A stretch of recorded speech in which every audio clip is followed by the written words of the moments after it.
నిర్మాణ కార్మికులు.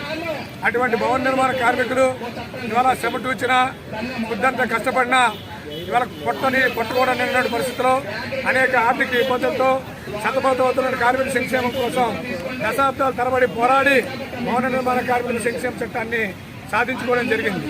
దేశవ్యాప్తంగా చట్టం వచ్చినప్పటికీ కూడా అనేక రాష్ట్రాల్లో చట్టాన్ని అమలు చేయడంలో స్థానిక రాష్ట్ర ప్రభుత్వాలు ఇవాళ నిర్లక్ష్యంగా వ్యవహరిస్తున్నటువంటి తరుణంలో దేశవ్యాప్తంగా భవన నిర్మాణ కార్మికులందరికీ కూడా పెన్షన్ అమలు చేయాలని, అదేవిధంగా చట్టం ఏదైతే ఉందో ఆ చట్టం ప్రకారం భవన నిర్మాణ కార్మికులందరికీ కూడా పెన్షన్తో పాటు వైద్య సదుపాయాలు కల్పించాలని, అదేవిధంగా ఈరోజు కార్మికులకి పిల్లల చదువులకి స్కాలర్షిప్లు మంజూరు చేయాలని చెప్పి అదే ప్రమాదవశాత్తు మరణించినటువంటి కార్మికుల కుటుంబాలని పెన్షన్ బోర్డు ద్వారా ఆ చట్టం చేయబడిన భవన నిర్మాణ సంక్షేమ బోర్డుని గత ప్రభుత్వాలు ఏవైతే ఉన్నాయో అవి పూర్తిగా నిర్వహణ చేశారు.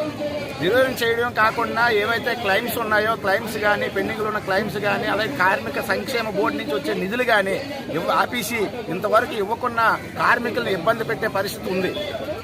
అలాగే కార్మికులు పనులు లేకుండా అనేక ఇబ్బందులు పడుతున్నారు.